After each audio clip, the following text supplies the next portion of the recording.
Hello everybody, welcome back to the channel. So today we are continuing with my Read Aloud series where I'm reading aloud the entire Twilight Saga, and I am continuing with Midnight Sun by Stephenie Meyer with chapter 22, which is called The Hunt. But before we begin the reading, I just have to make the quick disclaimer that I do not own any of the text being presented here, nor am I trying to present any of the text as my own. This is all simply a read aloud that I'm doing on the channel for entertainment purposes, and it's all in fair use. So again, this is Midnight Sun by Stephenie Meyer, chapter 22, The Hunt.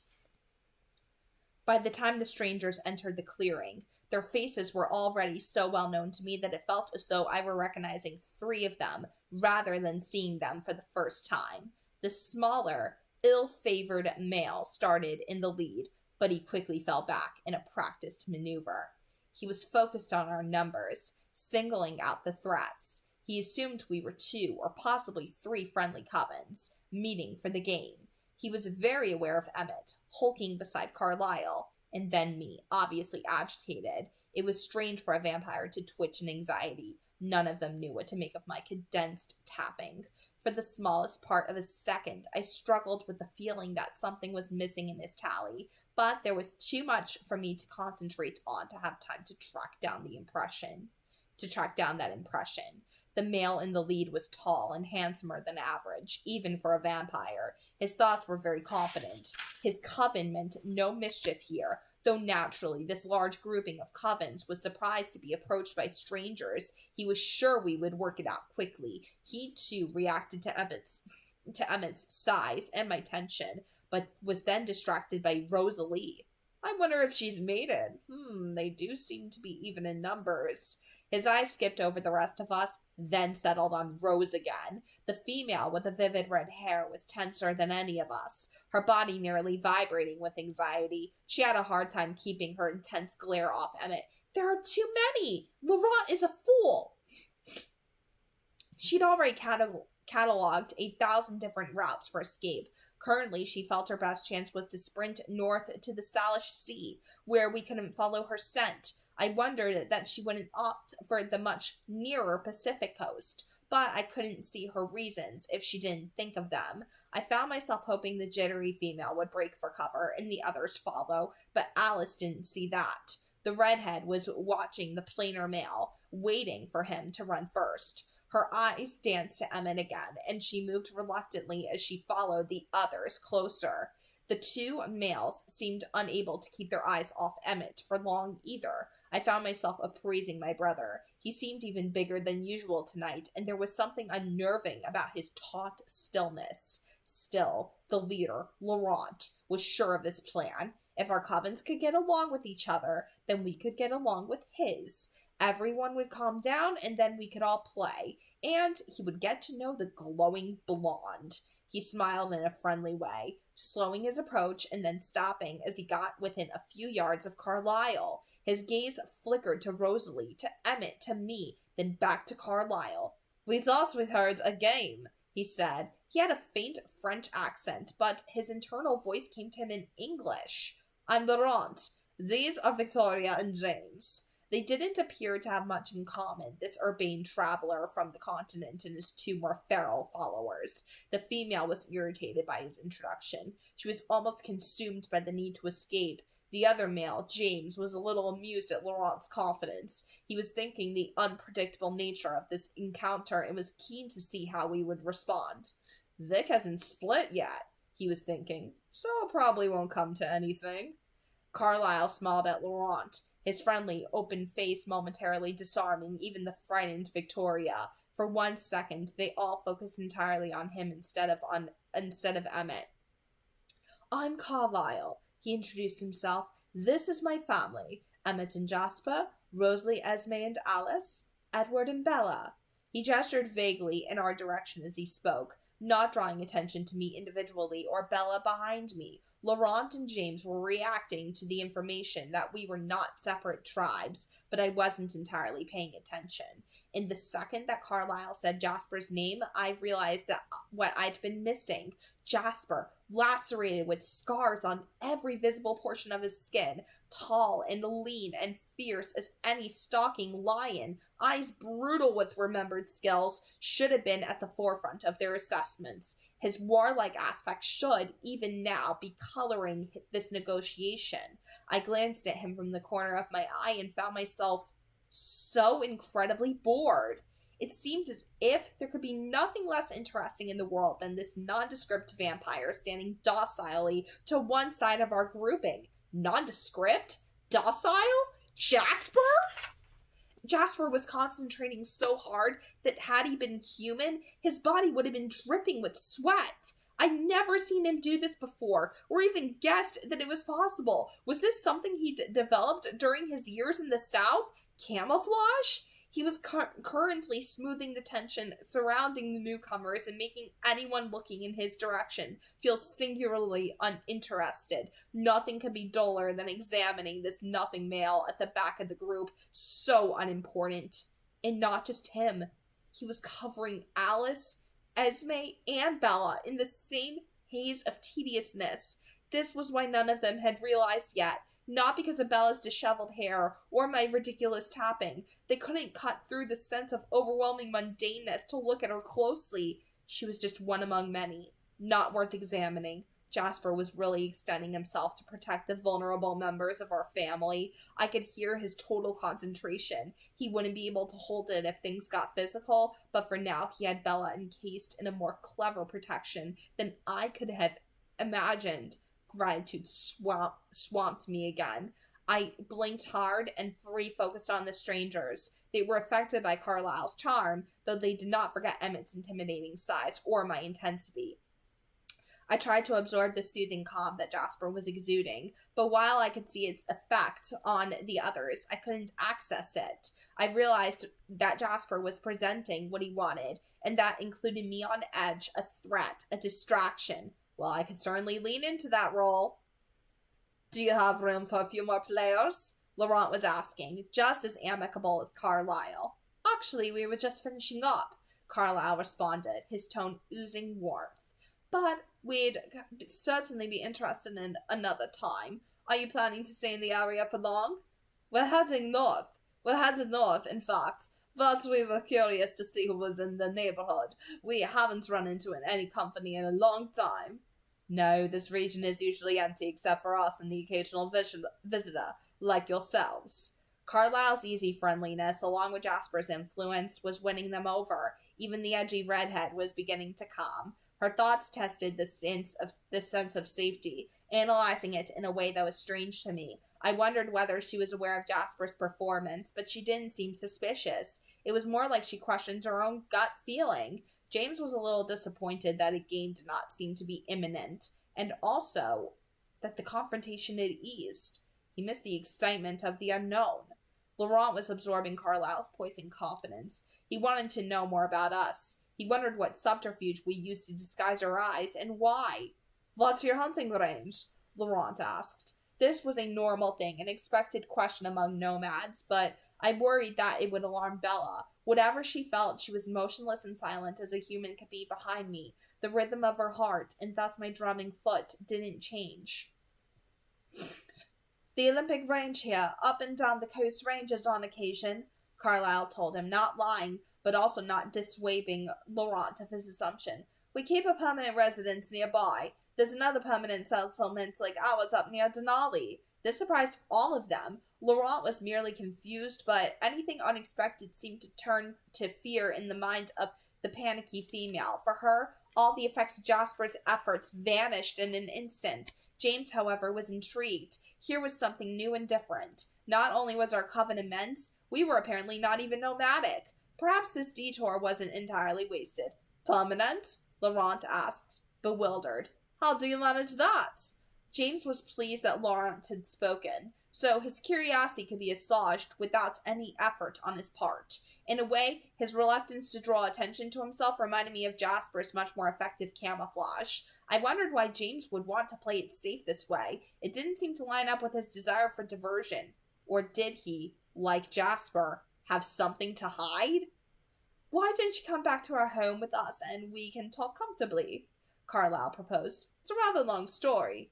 Victoria twitched, and I could see that she was holding herself in place by will alone. She guessed what Laurent's answer would be, and oh, how she wanted to run. James gave her an encouraging look, but it didn't alleviate her stress. Still, she would follow his lead. Could it be this easy? It would be simple to split up if they accepted the invitation, with Carlisle and Emmett safely leading the strangers away. Thanks to Jasper, they might never realize what we were hiding from them. I looked into Alice's view of the future, a little more difficult at the moment, so as I had to ignore Jasper's potent veil of tedium, which tried with energy to convince me that there must be something more interesting to do. Alice was focused on the closest possible futures. It surprised me that they all ended in a standoff now. A few of the possible fights were clearer than before, so it would not be that easy. In Laurent's mind, I heard nothing but interest in the coming ascent. James was in agreement. Victoria looked for a trap, rigid with dread. None of them had any intention to cause trouble or even examine our numbers more closely. What would change their minds? I could think of only one factor that was so sure, so unaffected by any decision or whim. The weather. I braced myself, knowing there was nothing I could do. Jasper's eyes flickered to me. He felt my new anguish. That sounds very interesting and welcome, Laurent was saying. We've been on the hunt all the way down from Ontario, and we haven't had the chance to clean up in a while. Victoria shuddered, trying to subtly catch James's attention, but he ignored her.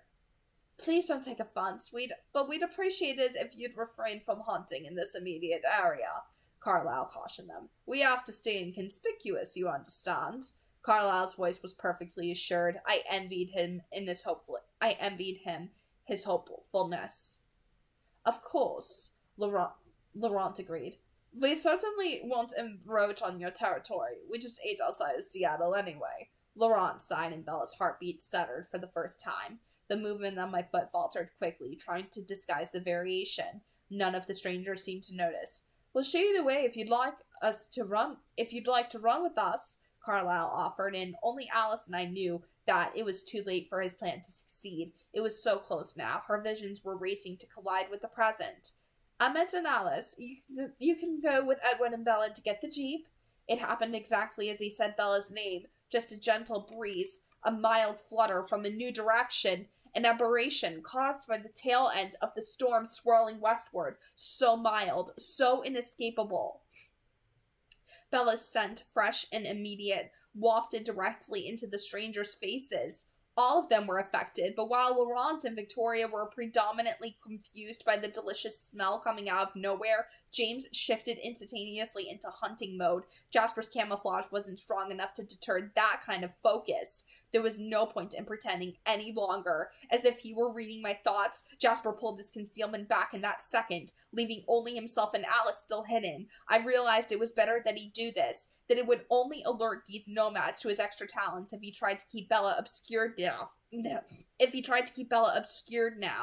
I still felt a weak prick of betrayal, but that was only the smallest part of my awareness. Most of my faculties were overwhelmed with fury. James thrust forward into a crouch. His mind was empty of thought besides the hunt, intent on immediate gratification. I gave him something else to think about. I crouched in front of Bella, ready to launch myself into the hunter before he could get any closer to her. All my abilities concentrated on his thoughts. I roared a warning at him, knowing only self-preservation had any hope of distracting him at this point. My rage was strong enough that I half wanted him to ignore my threat. The pinpoint focus of his eyes widened out, away from Bella as he appraised me. A strange flicker of surprise wove through his mind. He was almost incredulous that I had moved to block him. I could only guess that he was used to acting unopposed.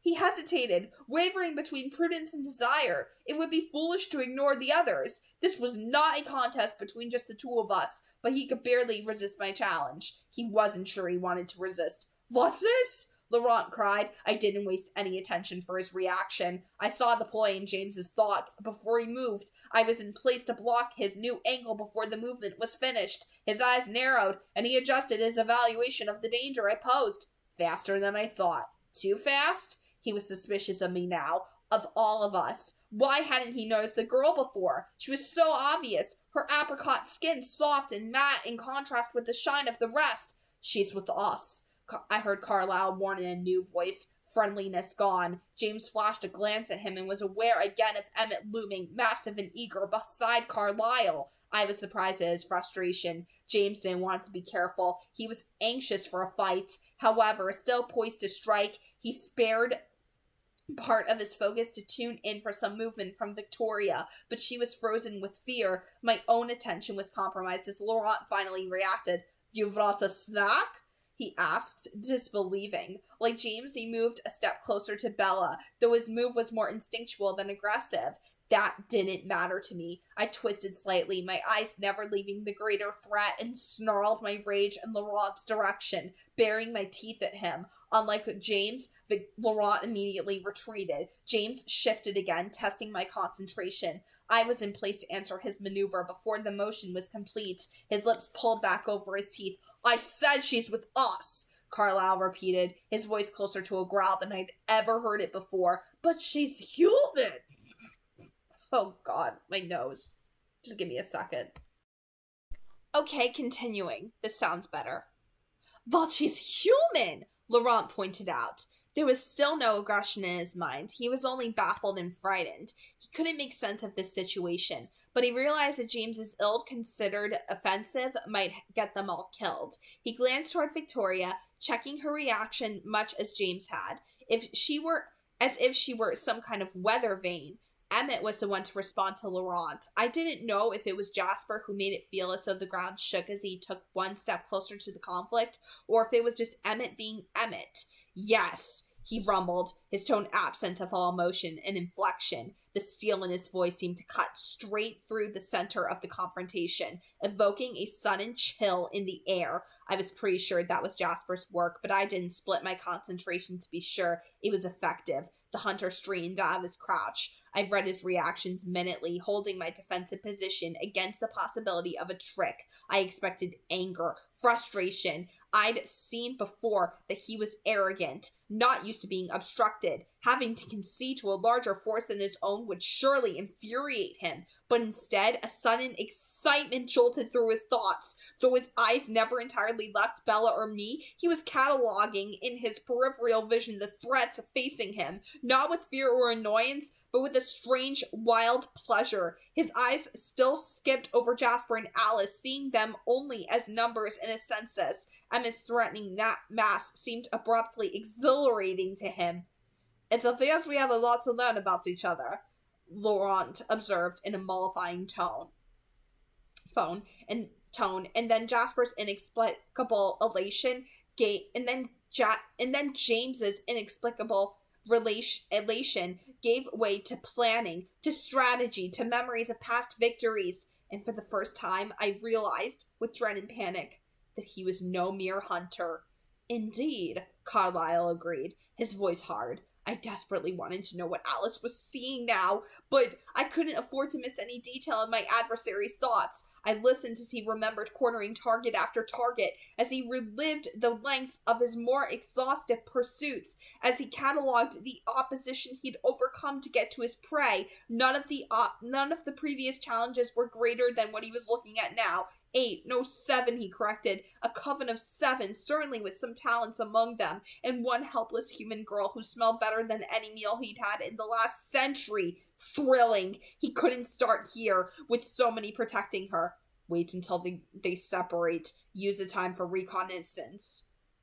"But we'd like to accept your invitation," Laurent was saying to Carlisle. James was only superficially aware of the conversation. He was absorbed in his planning. Until Laurent added, "And of course we will not harm the human girl. We won't hunt in your range, as I said." This broke through James's new exhilaration and his vigilant focus. He turned away from me to stare at Laurent with amazement, but Laurent was facing Carlisle and he didn't see as the shock turned to loathing. "You dare speak for me?" The heat of his reaction made it clear that the coven would not stay intact. I heard James's resolution to use Laurent as long as he was convenient, but he would rather kill him than leave him behind when that usefulness was over. It appeared that his desire to destroy Laurent was based entirely on this one comment. I couldn't find another source of resentment. James was easily provoked, I decided, and unforgiving. Perhaps I could use that. James had no thought of Victoria choosing Laurent. I wondered whether they were a mated pair, but his thoughts didn't give away any special feeling for her. They must have been together longer than the alliance with Laurent. They were the original coven, and he the interloper. It fit with how easily James contemplated disposing of the newcomer. "We'll show you the way," Carlyle said, less like an offer and more like a command. "Jasper, Rosalie, Esme." Jasper didn't like this, separating from Alice, especially when things were going poorly, but he couldn't argue with Carlyle now. We needed to present a united front, and he didn't want to draw attention to himself. Carlyle had no idea of the cover Jasper was generating. Jasper resigned himself to keeping up the concealment as long as necessary. If a fight was coming, he intended to be an ambush. He looked at Alice, who nodded at him. She was confident she wasn't in danger. He accepted that, but was still unhappy. She darted to Bella's side. Without needing to discuss, Jasper, Esme, and Rose moved together to obstruct James's view of Bella as they joined Carlyle. James was not perturbed. His desire to attack had vanished. He was plotting now. Emmett retreated last, his eyes on James as he moved backward into position beside me. Carlyle gestured for Laurent and his coven to lead the way out of the clearing. Laurent complied quickly, with Victoria right behind. Her mind was still full of escape routes.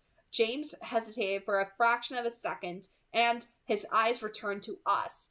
I knew Bella was invisible behind Emmett, but he wasn't looking for her this time. He stared directly into my eyes and smiled. Something caught his attention. Alice uncloaked as Jasper moved away from her. There was a flicker of surprise as he took in her face for the first time, perhaps wondering why he hadn't thought to appraise her before, but that surprise did not resolve into words before he turned and dashed after the others. Carlyle and Jasper ran close on his heels, at Rose and Esme following. I had to work to keep my voice from coming out as a snarl or a shriek. "Let's go, Bella." She seemed paralyzed. Her wide eyes were so blank that I wondered whether she even understood what I was saying, but I didn't have time to soothe her or treat her as if she were in shock. Right now, the only priority was escape. I took her elbow and pulled her in the opposite direction from where the others had just disappeared. After one staggering step, she found her footing and half ran to keep up with me. Emmett and Alice moved behind us, hiding her, just in case. I was positive James would not follow Laurent back to our house.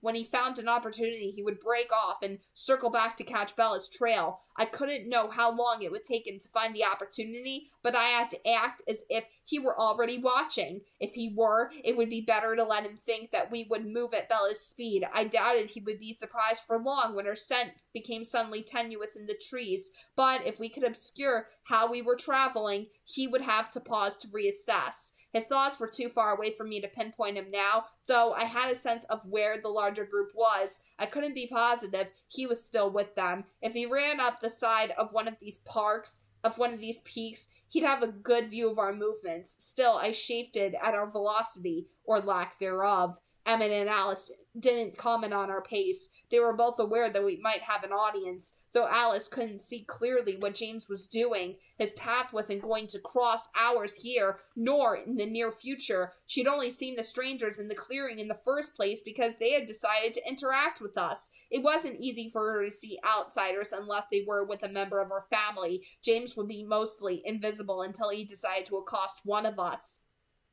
It seemed hours till we reached the edge of the clearing, but I knew it was really just minutes. As soon as we were deep enough into the trees to be invisible to any watcher, I lifted Bella and settled her against my back. She understood, not too far gone into shock then. She wrapped her legs tightly around my waist and locked her arms around my neck. Her face was tucked down against my shoulder blade again. I thought it would feel better, safer when I was running, when we were racing away from the danger at an acceptable speed, but the momentum did nothing to dissolve the solid block of panic that seemed to weigh me down. I knew this was an illusion. I was flying through the trees as fast as I could go without hurting her, but I couldn't shake the feeling that I was making no progress at all. even when the Jeep appeared and in less than a second I had Bella in the back seat. It felt like I was lagging behind. "Strap her in," I hissed to Emmett. He chose in the back with Bella, recognizing that he would be her bodyguard as long as I needed to drive. He was willing, even eager. For once, Emmett's disposition toward humor was quelled,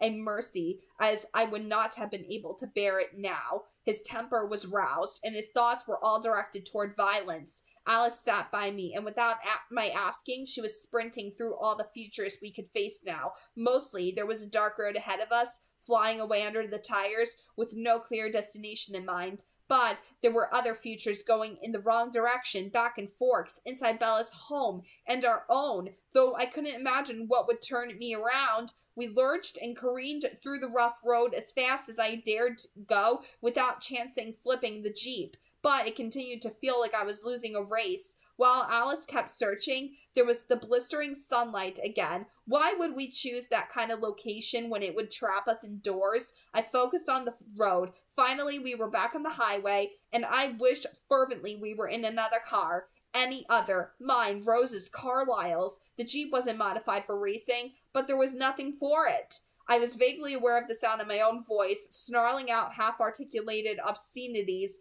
but it felt distant from me, as though not under my control. That was the only sound besides the roar of the engine, the tires moving against the wet road, Bella's uneven breathing in the back, and her thudding heart. Alice was seeing a hotel room now, but it could be anywhere. The curtains were closed. "Where are we going?" Bella's question sounded like it was coming from a distance, too. My thoughts were too wound up inside Alice's visions or frozen with dread for me to compose an answer. It was almost as if the question didn't apply to me. Her voice had quavered, little more than a whisper, but now it turned hard. "Damn it, Edward! Where are you taking me?" I pulled away from the confusing swirl of Alice's futures so that I could be present.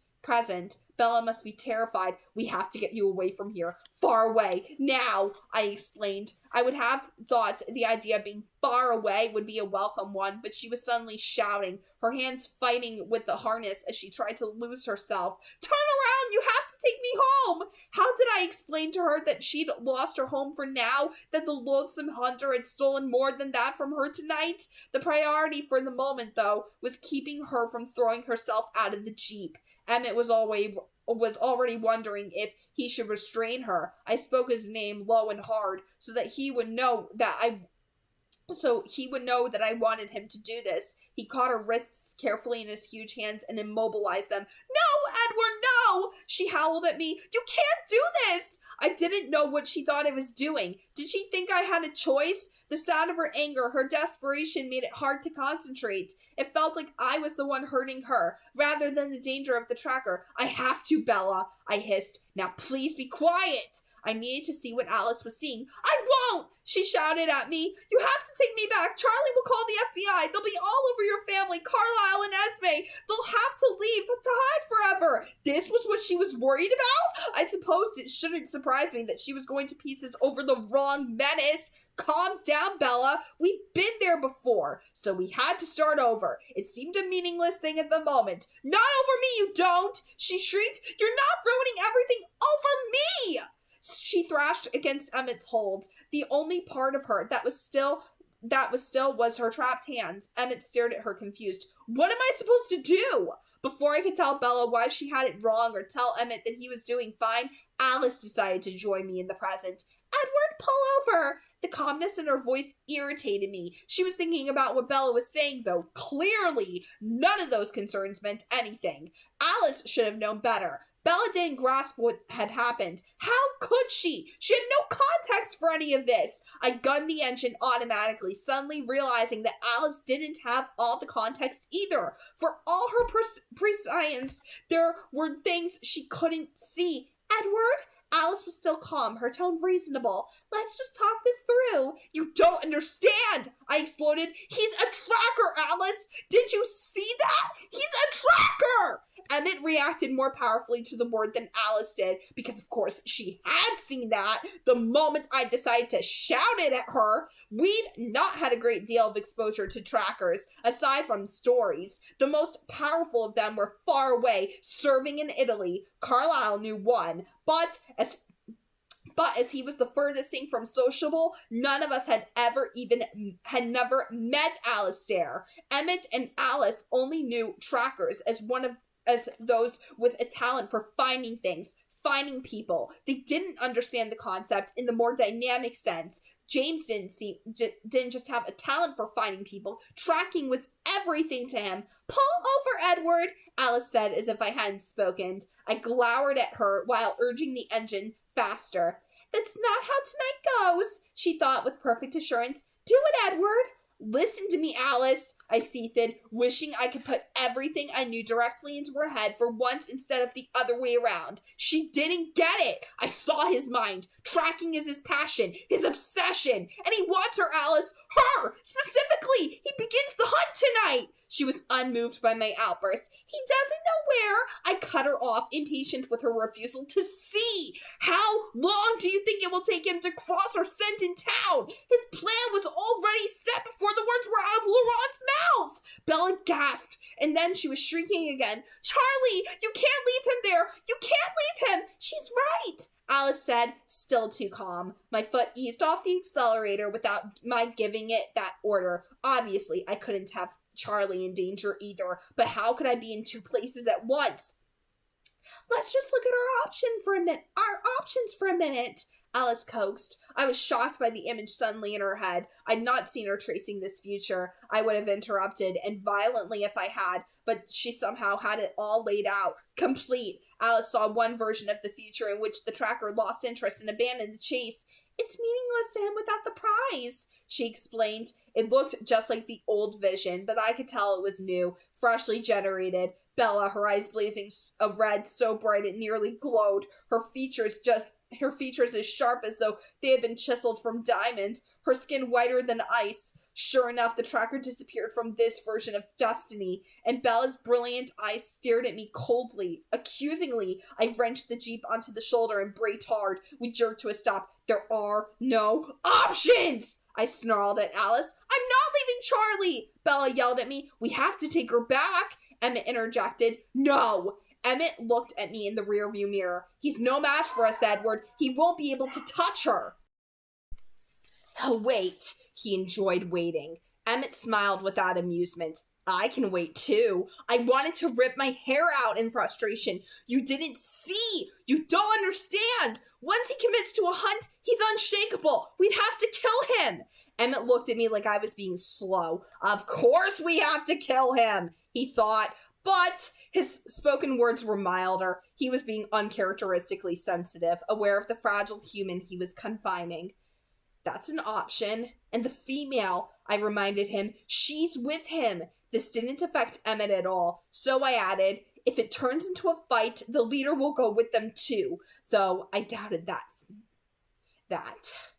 There are enough of us. Did he count Rose and Esme in his tally? Of course not. He thought he could do it alone, as if they would stand and face him directly, without subterfuge. There's another option, Alice repeated. It's coming anyway. Why not embrace it and make her safe now? The fury that gripped me felt dangerous, as though I might actually hurt Alice now, despite loving her. I tried to contain it, letting it vent only in words. There is no other option! I roared, inches from her face. Alice didn't flinch. Don't be stupid about this. There are too many futures, too many twists and turns that I can't unravel. It's too far-reaching. You're right that he won't give up. Unless he has no motivation to continue. In Alice's head, I could see decades of James hunting Bella while I tried to hide her, 1,000 different traps and ruses. Clearly, he'd be harder to kill than Emmett imagined. Well, I had no problem being vigilant for decades. I wouldn't trade her life for an easier future. A small, shaky voice interrupted us. Does anyone want to hear my plan? No, I snapped, still glaring at Alice. She scowled back. Listen, Bella continued. You take me back? No, you take me back, she insisted, her voice stronger and angrier now. I'll tell my dad I want to go home to Phoenix. I pack my bags. We wait till this tracker is watching, and then we run. He'll follow us and leave Charlie alone. Charlie won't call the FBI on your family. Then you can take me any damned place you want. So she wasn't thinking entirely irrationally, offering herself as a sacrifice in exchange for Charlie's life or our protection. She had a plan.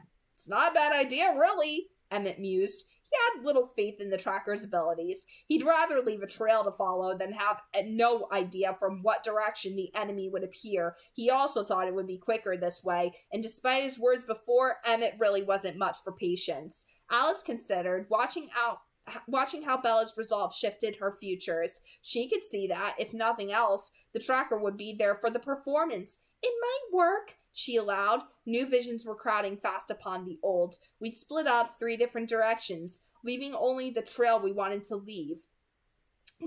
She saw Emmett and Carlisle hunting in the forest. Sometimes Rosalie was there too. Sometimes it was Emmett and Jasper, but no grouping held stable.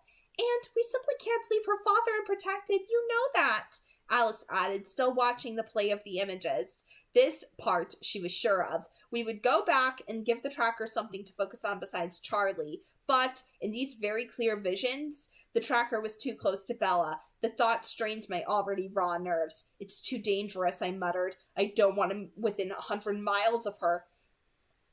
Edward, he's not getting through us. Emmett was frustrated by what he saw as my trying to prevent a fight. He didn't feel any of the stakes. Alice worked through the immediate outcomes of this decision, a decision she was making now, seeing that I was frozen with uncertainty. There was no version that ended in a fight at Charlie's house. The tracker would only wait and observe. I don't see him attacking, she confirmed. He'll try to wait for us to leave her alone. It won't take long for him to realize that's not going to happen.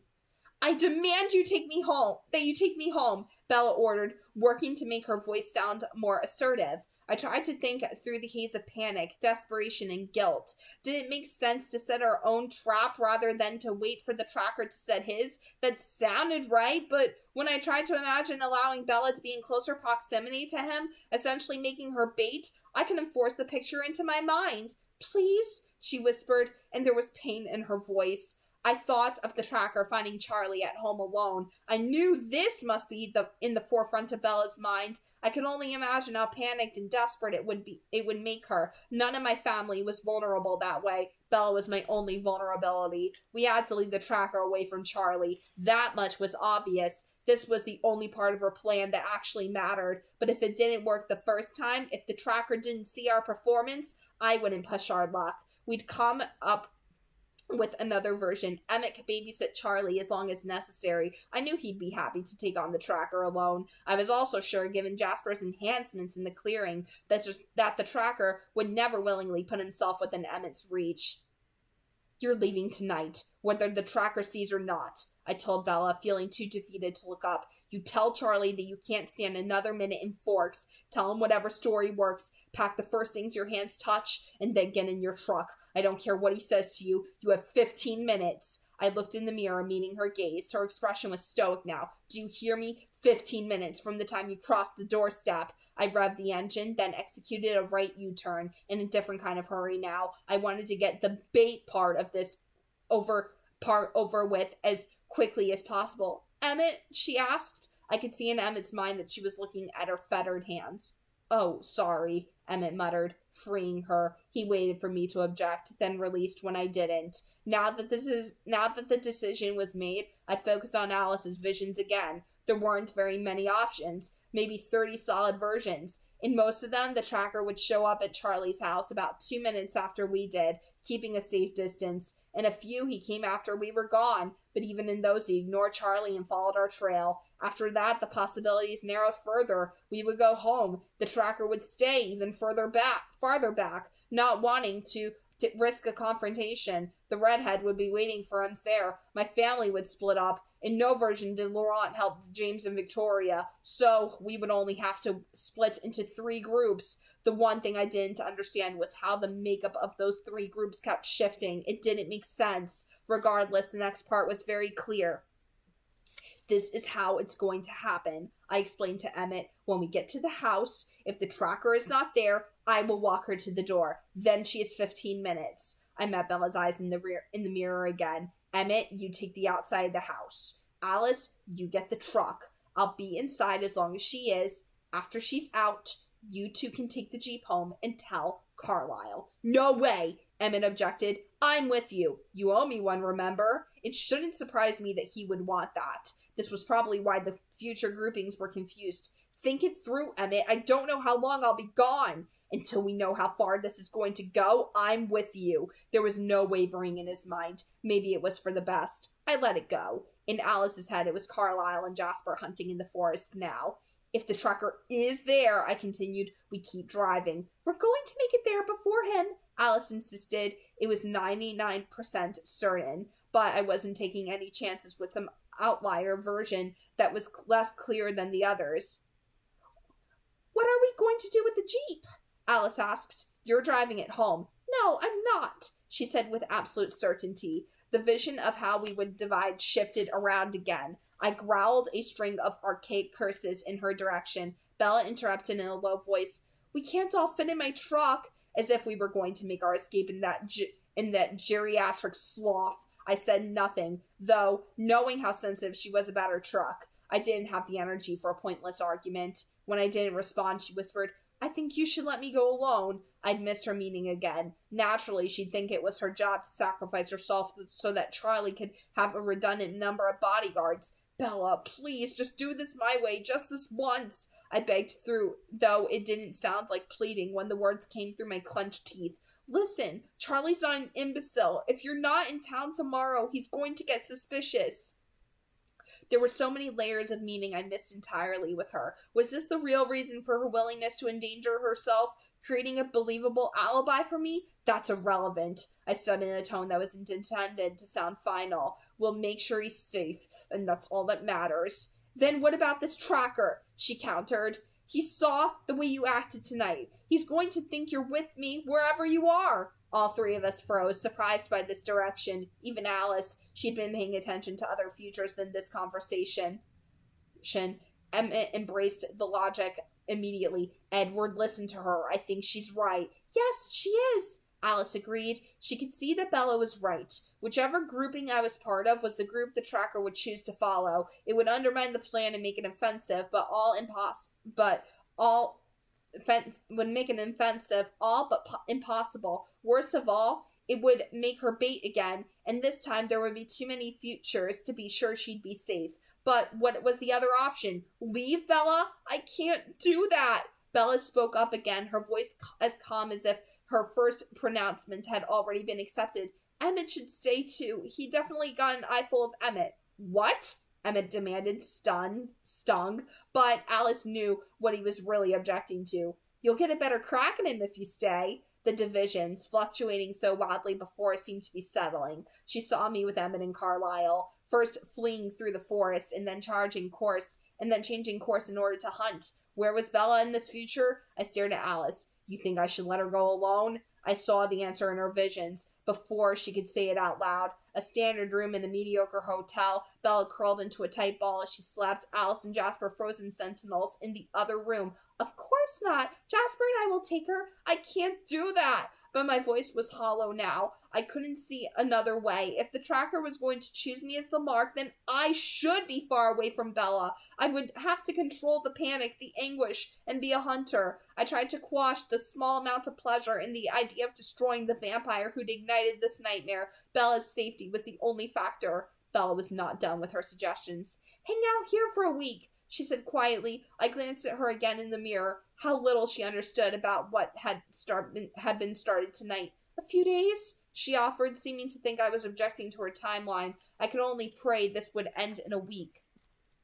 Let Charlie see you haven't kidnapped me, she continued, and lead this James on a wild goose chase. Make sure he's completely off my trail. Then come and meet me. Take a roundabout route, of course, and then Jasper and Alice can go home. I looked through Alice's reaction to this plan and felt the first relief of the night when I saw that this was possible. There were futures where I would find Bella with Alice and Jasper. The particular destiny I traced resolved into going underground in the long term. The tracker had evaded me, but there were so many other threads weaving and unweaving in her mind, and some of them I found Bella to take her home. Again, the brilliant sunlight intruded, disorienting me. Where were we? Meet you where? I asked. Bella's decisions were the ones driving the future. She must already know this answer. Her voice was certain.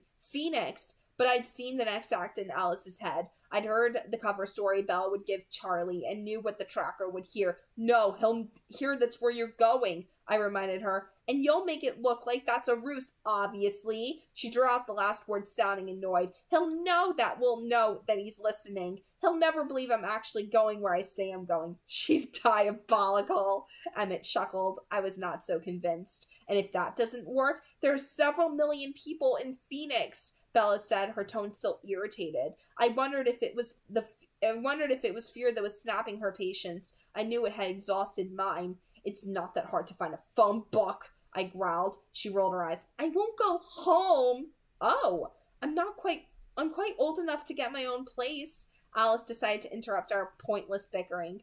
Edward will be with her. What are you going to do in Phoenix? Stay indoors. Emmett didn't have access to Alice's visions, but the picture in his head was close to what I knew was coming. Emmett and I in the forest hot on the tracker's trail. I kind of like it, he said. Shut up, Emmett. Look, if we try to take him down while she's still around, there's a much better chance that someone will get hurt. She'll get hurt or you will, trying to protect her. Now, if we can get him alone... The picture in his head morphed as he imagined the tracker cornered now, himself closing in. If we could manage it, if we could deal with the tracker quickly, then this would be the right choice. Why was it so painful to make? I would feel better if there was any evidence that Bella was concerned about her own safety at all, that she understood everything she was risking, that it wasn't just her own life on the line. Maybe that was the key. She never worried about herself, but she always worried about me. If I made this about my distress rather than her actual mortal peril, perhaps she would be more cautious. My control was weak. I spoke in barely more than a whisper, worried that I might scream otherwise. Bella! She met my eyes in the mirror. Hers were defensive rather than afraid. If you let anything happen to yourself, anything at all, I'm holding you personally responsible, I said softly. Do you understand that? Her lips trembled. Had she finally realized the danger? She swallowed loudly and muttered, Yes. Close enough.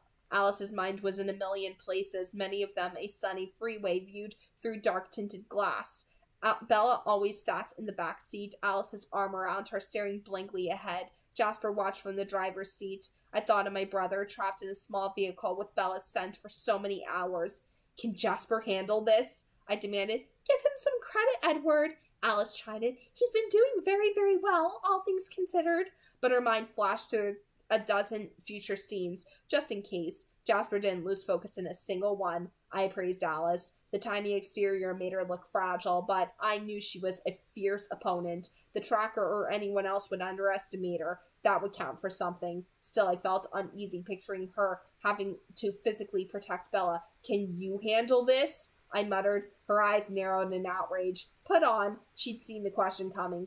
I could take you blindfolded. She snarled at me, long and loud, in a disturbingly ferocious sound that echoed against the Jeep's glass and pushed Bella's heart into a sprint. For half a second, I couldn't help but smile at Alice's ridiculous display, and then all humor vanished again. How had it come to this? How would I let myself be separated from Bella, no matter how lethal her guardians? Another unpleasant thought flickered through my brain. Bella and Alice alone, embarking on their foreseen friendship. Would Alice tell Bella her solution to this nightmare? I nodded once, a sharp jerk, to let her know that I'd accepted her role as Bella's protector. But keep your opinions to yourself, I warned. Oh, that was a good one. Oh man, that was good. Like, even though I had to stop several times because my dogs were, like, barking or whatever, stupid animals, like, the closest thing I could do was just, like, feed them to appease them and let them outside. But I finished it in a nick of time before a 2 o'clock appointment on Zoom with a professor. So I say that I should get a medal for that. But what I do love about this chapter, in Edward's point of view particularly, is that we really do get to see inside the minds of James, Victoria, and Laurent. Like, the fact that Laurent was, like, assessing Rosalie and, like, wondering if she's single, I am like, ew! Oh my god, this guy is such a fucking creep! Like, what the hell, Laurent? You have a thing for blondes? Ooh, like, sorry, just the idea of Laurent, like, ogling Rosalie like that, knowing that she and Emmett are a married couple and everything. You know, like, the idea that just disgusts me, because he's looking at Rosalie like she's a piece of meat for him to eat. And I'm just like, oh, man, that makes me, like, so freaking, like, disgusted with Laurent. And especially considering his actions in New Moon, which will just make me hate him more. But I do have to say, with this chapter, seeing Edward, like, basically assessing James's mind, it really just goes to show that basically James, he's ready for the damn hunt, and Edward can see that James isn't gonna give up, that he's not a hunter, he's a tracker, and he has every intent to basically just track Bella and really go out of his way to stalk, extort, and really make her life a living hell. And Edward, he hates the idea of needing to separate himself from her, but he also knows that this is a necessary evil, that he has no choice but in order to separate himself, in order to keep her safe, because James, of course, knows that if he's with Bella, James would be able to find Bella a lot more easier, because he just assumes that Bella will be with Edward in the end, but he would never guess Jasper and Alice, you know, being the ones to take her away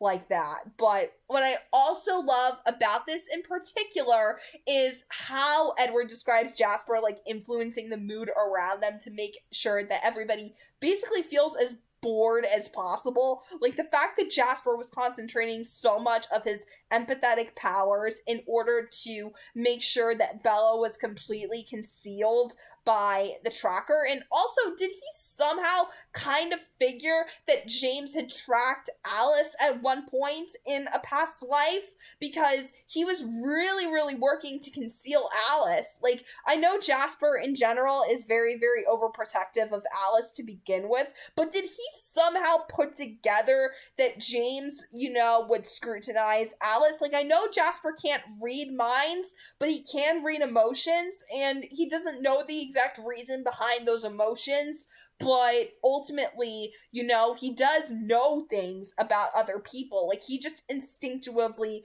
knows, and I do wonder, you know, did he somehow have this impression that James somehow knew Alice, especially when he lifted his concealments over the family and James caught a glimpse of Alice? It's like, whoa, whoa, whoa, whoa, whoa. Like, I know there's no possible way for Jasper to know that exactly, but still, like, it makes you wonder, because he is, at the end of the day, Alice's husband. He is her mate, and he is gonna, like, know her better than even her own favorite brother Edward does. But ultimately, with this entire chapter, like, seeing all the different options going through Alice's head, like, no wonder Edward was so pissed off in this chapter, because, of course, at the forefront for Alice's visions, the only thing that would ever, like, throw James off is if Bella is changed into a vampire. And, of course, you know, by the end of it, Edward's like, keep your opinions to yourself, Alice.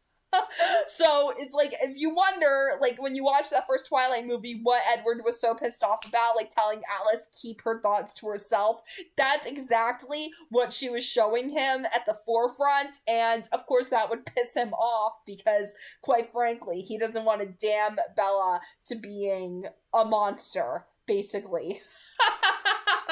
But I do find that quite hilarious that now we know what was truly going through Edward's mind in this chapter, and it's nice to, like, spend some time in his head and really, like, know what the hell it is that he's thinking, because obviously, you know, he's the mind reader, he can read everybody else's mind, but, you know, let us see inside yours for a little bit, Edward. And I really do just appreciate this book so much more, knowing that Edward overall, like, we're getting his perspective on everything. So yeah, this was just an incredibly written chapter. It's even better coming from Edward's perspective, because the way how he describes everything, the way how he points out how the other vampires are assessing him and his family, like the shock that Laurent is in over the fact that they're a family and not just, like, a group of covens meeting up somehow, you know, Laurent, he's obviously intrigued by it, but we also know that Laurent is a freaking disloyal little bastard, and loyalty is never something that he's good at. And you're gonna see that in New Moon for sure. Absolutely. But I'm not going to give away exactly what the hell it is that he's going to do in New Moon or what he's going to try to do. But overall, with this chapter, I definitely did appreciate getting a peek inside Edward's mind and hearing him and seeing him hear the thoughts of Emmett and Alice and them like trying to reason with him and tell him, you know, let's try it Bella's way. You know what I mean? And this really just showcased that Bella is very smart, because the fact that she came up with this plan, she came up with this idea all on her own. It's pretty freaking amazing how well developed Bella is at this stage in the story. So there you have it. That's the reading of chapter 22, The Hunt. But overall, if you are brand new to the channel, be sure to subscribe. And also, if you enjoyed the video, and I hope that you did enjoy the reading of The Hunt, you can leave a like on the video. And also be sure to leave comments down below and let me know what it is that you thought of this chapter overall as a whole, because I personally feel like this was one of my personal favorite chapters in the entire book. It was just so well done. It was absolutely incredible. So God bless, happy viewing, and have a nice day, everyone. See ya!